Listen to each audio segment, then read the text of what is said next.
مفتی صاحب کیا فرماتے ہیں عقائد صحابہ اکرام علیہ رضوان کے بارے میں، یہ کتنے اہم اور امپورٹنٹ ہیں ایک مسلمان کے لیے؟ دیکھیں، سب سے پہلی چیز تو یہ ہے کہ عقیدہ کہتے کسے ہیں یہ جانا جائے۔ عقیدہ، اس کے بارے میں امام اہل سنت رحمۃ اللہ تعالیٰ علیہ ارشاد فرماتے ہیں کہ عقیدہ وہ چیز ہے کہ جس کی وجہ سے بندہ سنی مسلمان رہتا ہے۔ اچھا، یعنی بہت سارے عقائد، بہت سارے نظریات وہ ہوتے ہیں کہ جو ضروریات دین سے تعلق رکھتے ہیں، جن کا تعلق دین کی ضروری باتوں سے ہوتا ہے، اس کا انکار کرنے کی بنیاد پر بندہ دائرہ اسلام سے ہی خارج ہو جاتا ہے۔ اور بہت سارے نظریات وہ ہوتے ہیں، عقائد وہ ہوتے ہیں کہ جن کی بنیاد پر بندہ دائرہ اسلام سے خارج تو نہیں ہوتا، لیکن وہ صحیح العقیدہ نہیں رہتا، اس کا عقیدہ یہ خراب قرار پاتا ہے، وہ بد مذہب قرار پاتا ہے۔ اچھا، تو صحابہ اکرام علیہم رضوان کے حوالے سے دونوں طرح کے عقائد اور نظریات یہ موجود ہیں کہ صحابہ اکرام علیہم رضوان کی علی الاطلاق تکفیر کر دینا کہ سارے کے سارے نعوذ باللہ کافر تھے، تو ظاہر ہے کہ یہ کفر کی طرف بندے کو لے جانے والا ہے۔ اسی طرح اور نظریات ہیں، جیسے سیدنا صدیق اکبر رضی اللہ تعالی عنہ کی جو غار ثور کے اندر صحبت تھی، غار کے اندر، اس کا کوئی انکار کرتا ہے۔ تو یوں ہی صحابہ اکرام علیہم رضوان کی جو تعریفات قرآن مجید فرقان حمید میں اللہ جل شانہ نے فرمائی ہیں، اس کے برخلاف کوئی عقیدہ اور نظریہ رکھتا ہے تو یہ ساری چیزیں بندے کو دائرہ اسلام سے خارج کر دیں گی۔ اور بہت سارے نظریات وہ ہوتے ہیں کہ جس پر اہل سنت کا اجماع ہے، اہل سنت جس کے اوپر متفق ہیں، اب اگر اس کے برخلاف کوئی کرتا ہے تو پھر وہ سنی نہیں رہے گا۔ تو ایسے ہی عقائد اور نظریات جو ہیں وہ صحابہ کرام علیہم رضوان کے حوالے سے موجود ہیں۔ سب سے پہلی تو بنیادی چیز یہ ہے، جسے ہمارے ائمہ اہل سنت نے احادیث طیبہ کی روشنی کے اندر یہ بیان کیا ہے کہ ہم صحابہ کا جب بھی ذکر کریں گے خیر کے ساتھ ذکر کریں گے۔ یہ ہماری تمام اصول کی کتابوں کے اندر، عقائد کی کتابوں کے اندر موجود ہے، اور نبی پاک صلی اللہ تعالیٰ علیہ وآلہ وسلم کی حدیث مبارکہ سے بھی یہی مفہوم ہے کہ میرے صحابہ کا ذکر خیر کے ساتھ کرو، اور یہ فرمائے کہ جب تم میرے کسی صحابی کے بارے میں کسی کو برا کہتے ہوئے سنو تو کہو کہ لعنت اللہ علی شرکم، کہ تمہارے شر کے اوپر اللہ کی لعنت ہو۔ تو یوں نبی پاک صلی اللہ تعالیٰ علیہ وآلہ وسلم کی احادیث سے بھی صحابہ کرام علیہم رضوان کا جو ذکر کرنا ہے وہ خیر کے ساتھ ہی کرنا ہے، بھلائی کے ساتھ ہی کرنا ہے۔ تو یہ عقیدہ اور نظریہ یہ بنیادی اعتبار سے ہے کہ ہم نے ہمیشہ ان کا تذکرہ یہ خیر کے ساتھ کرنا ہے۔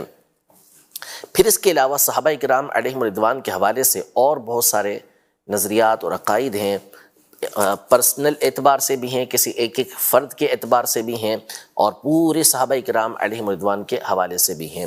امام جمال الدین المزی رحمۃ اللہ تعالی علیہ، آپ نے اپنی کتاب تہذیب الکمال میں امام نسائی رحمۃ اللہ تعالی علیہ، جو سنن نسائی کے مصنف ہیں اور مشہور محدث ہیں، ان کے حالات زندگی کے اندر آپ نے یہ لکھا کہ کسی نے امام نسائی رحمۃ اللہ تعالی علیہ سے یہ سوال کیا کہ آپ حضرت سیدنا امیر معاویہ رضی اللہ تعالی عنہ کے بارے میں کیا ارشاد فرماتے ہیں، ان کے بارے میں کیا نظریہ اور عقیدہ ہونا چاہیے؟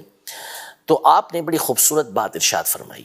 آپ نے فرمایا کہ صحابہ کرام علیہم رضوان یہ اسلام کا دروازہ ہیں، اور جب بھی کوئی نقب زنی کرنے والا، ڈاکہ ڈالنے والا، چور یہ کسی چیز کی چوری کرنے کے لیے آئے گا تو سب سے پہلے دروازے کو توڑنے کی کوشش کرے گا، پھر اس کے بعد وہ اصل مقام تک پہنچے گا۔ یعنی آپ یہ ارشاد فرما رہے ہیں، آپ نے وہ بنیادی بات ارشاد فرمائی کہ اگر اس کو پیش نظر رکھا جائے تو اس سے ہمیں دین کی بنیاد پتہ چلتی ہے۔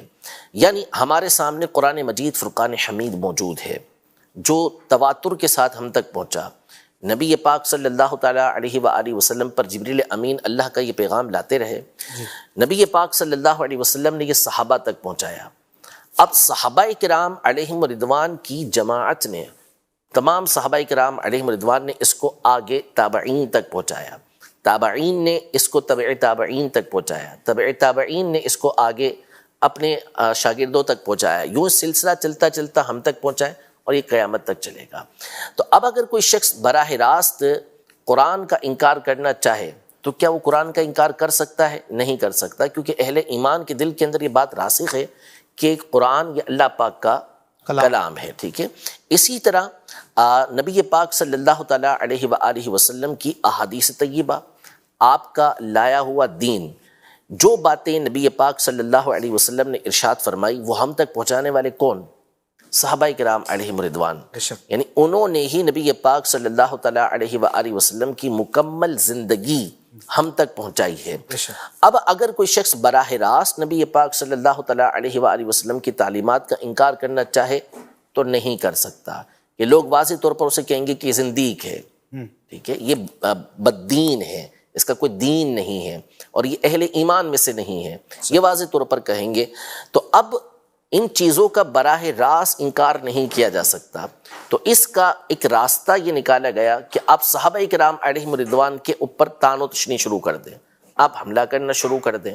جب آپ صحابہ کرام علیہم رضوان کو مطعون ٹھہرائیں گے، ان کو آپ اس درجے کا ٹھہرائیں گے کہ ان کو برا بھلا کہا جا سکے، نعوذ باللہ، ان کی باتوں کے اندر شک و شبہ پیدا کیا جا سکے، تو اب وہی صحابہ ہیں کہ جن کے بارے میں آپ نعوذ باللہ بری بات کہہ رہے ہیں، انہوں نے ہی ہم تک قرآن پہنچایا ہے. تو اب شبہ ڈال دیا جائے گا کہ اس قرآن کے اندر ہی شک ہو جائے، نعوذ باللہ. نبی پاک صلی اللہ تعالیٰ علیہ وسلم کی تعلیمات کو براہ راست انکار نہیں کر سکتے تھے، لیکن یوں کہا جائے کہ یہ پہنچانے والے صحابہ ہیں، اور نعوذ باللہ صحابہ کے بارے میں برا عقیدہ، نظریہ. تو نتیجہ کیا نکلا کہ نبی پاک صلی اللہ علیہ وسلم کی تعلیمات ہی گویا نعوذ باللہ ہم تک صحیح طریقے سے نہیں پہنچی. تو یہ امام نسائی نے مثال دے کے سمجھائی کہ جو صحابہ پر طعن کرنا چاہے گا تو گویا کہ وہ نبی پاک صلی اللہ تعالیٰ علیہ وسلم کی تعلیمات پر، وہ قرآن کے اوپر حملہ کرنا چاہتا ہے. کہ چور جب بھی آئے گا وہ دروازے کے اوپر ہی حملہ کرے گا، پہلے اس کو توڑے گا، پھر گھر کے اندر داخل ہوگا. پھر آپ نے فرمایا کہ حضرت امیر معاویہ رضی اللہ تعالیٰ عنہ بھی صحابہ میں سے ایک صحابی ہیں. اب جب ان کے بارے میں کوئی بات کرے گا تو اس کا مطلب ہے کہ وہ دیگر صحابہ کرام علیہم رضوان کی طرف جانا چاہ رہا ہے. اسی کے بارے میں علماء نے فرمایا کہ سیدنا معاویہ رضی اللہ تعالیٰ عنہ یہ دیگر صحابہ کے لیے پردے کی حیثیت رکھتے ہیں، کہ اب جو ان کو چاک کرے گا تو پھر وہ آگے بڑھتا چلا جائے گا.